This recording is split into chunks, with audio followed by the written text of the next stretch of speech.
الحمد للہ وکفا وسلام علی عبادہ الذین اصطفیٰ اللہم صلی علی سیدنا و مولانا محمد النبی الامی وعلی آلہ واصحابہ وبارک وسلم تسلیما کثیرا کثیرا۔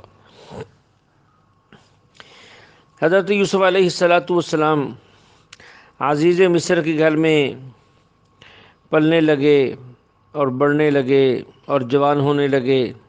قرآن کہتا ہے وَلَمَّا بَلَغَ أَشُدَّهُ آتَيْنَاهُ حُكْمًا وَعِلْمًا وَكَذَلِكَ نَجْزِي الْمُحْسِنِينَ۔ اللہ نے بڑی صفات دی۔ تو عزیز مصر کی جو بیوی زلیخا تھی وہ آپ کے حسن و جمال کو دیکھ کر فریفتہ ہو گئی، اور یہ ایک فطرتی بات ہے، اپنے جذبات پر قابو نہ رکھ سکی۔ یوسف علیہ السلام کے قریب ہونے کی کوشش کرنے لگی۔ ایک دفعہ دوسرے ارادے کے ساتھ انہیں اندر بلایا، ایک کمرے سے اگلا کمرہ، اس سے اگلا کمرہ، دروازے بند کرتی چلی گئی، تالے لگاتی چلی گئی، یعنی گناہ کے تمام اسباب اس نے جمع کر لیے۔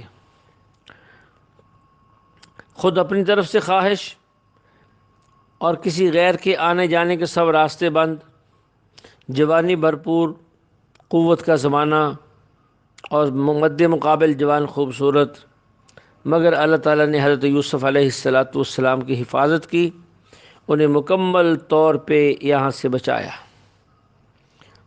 لولا ارآ برہان ربی، اللہ فرماتے کذالک لنصرف عنہ السوء والفحشاء، ہم نے برائی اور بے حیائی کو حضرت یوسف سے دور کر دیا۔ کیوں کر دیا؟ انہ من عبادنا المخلصین، وہ ہمارے خالص اور سچے بندے تھے۔ جب خالص اور سچا بندہ کس چیز سے بچنا چاہتا ہے رب کی طرف متوجہ ہو کر، تو رب اسے ضرور بچاتا ہے۔ یوسف علیہ السلام وہاں سے بچنے کے لیے بھاگے، زلیخا پیچھے بھاگی، قمیض پکڑا، کرتا پیچھے سے پھٹ گیا، دروازے پر پہنچے، بادشاہ موجود تھا۔ زلیخا نے یہ سوچ کر کہ اب میں پھنس گئی، فوراً الزام حضرت یوسف علیہ السلام پہ لگا دیا کہ دیکھو یہ میرے ساتھ کیا کرنے کے لیے گیا تھا، لیکن اللہ نے فضل کیا۔ اسی گھر میں ایک بچہ جو دودھ پینے والا تھا، اسی نے گواہی دی، اسی کی گواہی سے حضرت یوسف علیہ السلام کی سچائی ثابت ہو گئی اور زلیخا قصوروار ثابت ہو گئی۔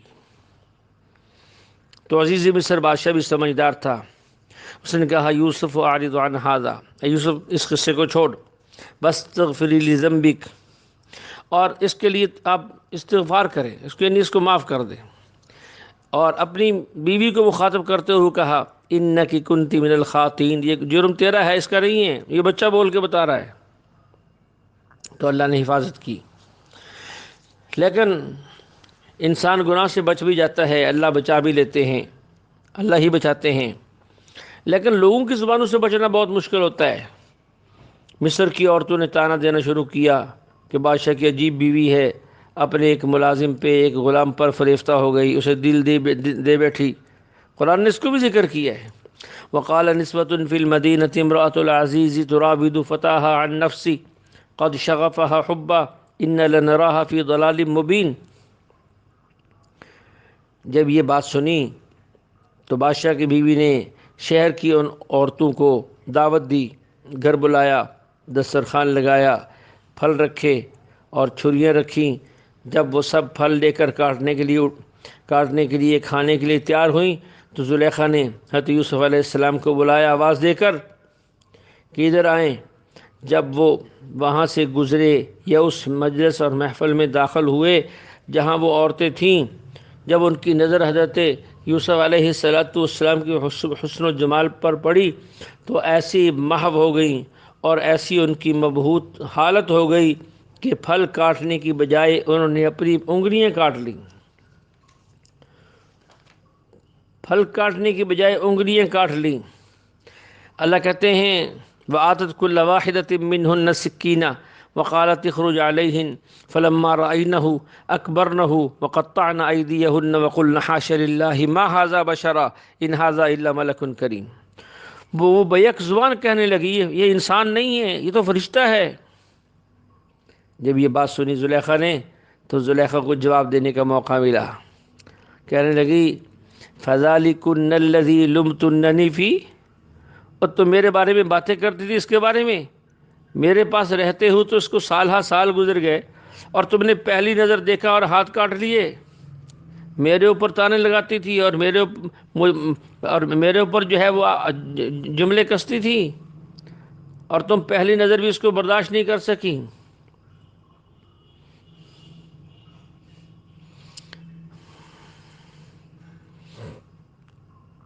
اس سے عائشہ رضی اللہ عنہا فرماتی ہیں کہ جن عورتوں نے حسن یوسف کو دیکھا انہوں نے اپنے ہاتھ کاٹے، اور جنہوں نے حضور علیہ الصلاۃ والسلام کے حسن کو دیکھا انہوں نے اپنی گردنیں کٹوا دی.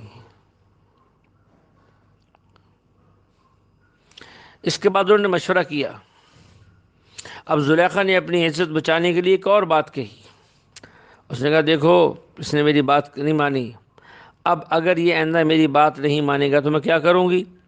وَلَئِن لَّمْ يَفْعَلْ مَا آمُرُهُ لَيُسْجَنَنَّ وَلَيَكُونَ مِنَ الصَّاغِرِينَ، میں اس کو جیل بھجوا دوں گی. یوسف علیہ السلام نے جب یہ سنا کہ جان بچانا مشکل ہے تو اللہ سے دعا مانگ لی. یا اللہ رب السجن احب الی مما یدعوننی الی، اے اللہ یہ عورتیں مجھے جس کام کی دعوت دے رہی ہیں اس کے مقابلے میں مجھے جیل پسند ہے.